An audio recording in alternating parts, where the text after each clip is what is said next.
Hey everybody, welcome to Moving Matt. We do vlogs, travel, and some camera stuff, and not quite as much on the travel side right now, more on the camera side.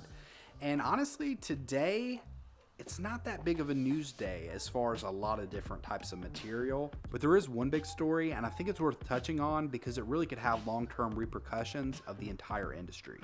I had to prop this up on something. My arm was killing me. So if you're familiar with my channel, you know that usually I do a lot of my stuff in the studio and I don't do it outside walking about. But last week I did a walkabout video and talked about my top 5 most anticipated cameras coming in 2021.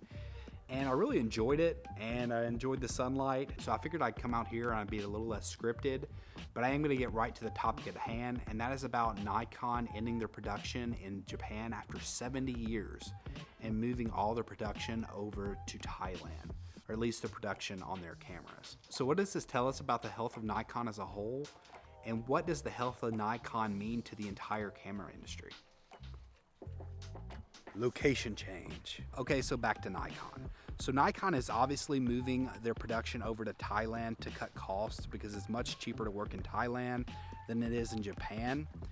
But I don't necessarily think that it's going to lower the quality of the cameras any, because the Z6 and the Z7 are already being produced there. They're just moving a lot of their DSLR bodies to be produced there as well. But I really think this means one of two things, or maybe a little bit of both.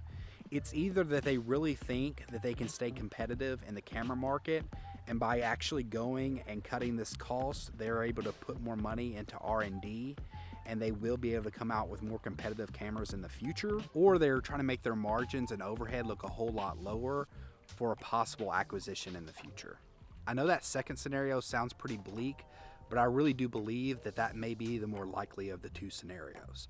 The camera industry as a whole has shrank a whole lot, and a couple big advantages that Sony and Canon have over Nikon is they are a big producer of their own sensors. Nikon has a few of their sensors they produce, but mostly they get their sensors from Sony, and creating their own sensors has allowed Sony to make a whole lot of money selling their sensors to smartphones and other camera manufacturers. And it's also allowed Canon to make a lot of money in the industrial sector, and they're moving over to smartphones as well. Okay, I think this is the last location change, but no promises.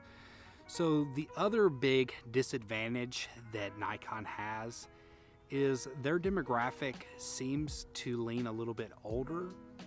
And with that and the new development of mirrorless cameras, it seems like their demographic does not want to move over to mirrorless cameras. And I think that's really hurt them because they've spent a lot of money trying to move over to mirrorless and with that Z mount.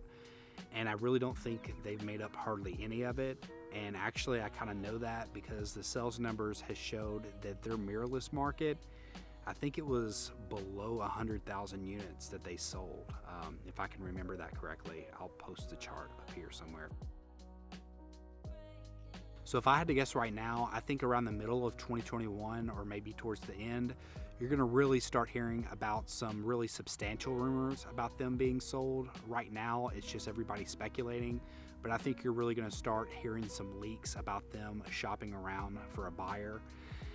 And I really hate that. I think that the new Z9 that they're presenting and that they're gonna be using at the Olympics looks like it's gonna be a pretty incredible camera. If that camera does come out and it is a step above anything else they've produced and really competes with Sony and Canon at a really high level, that may be enough to bring their name back into the modern game and to be cool and relevant again.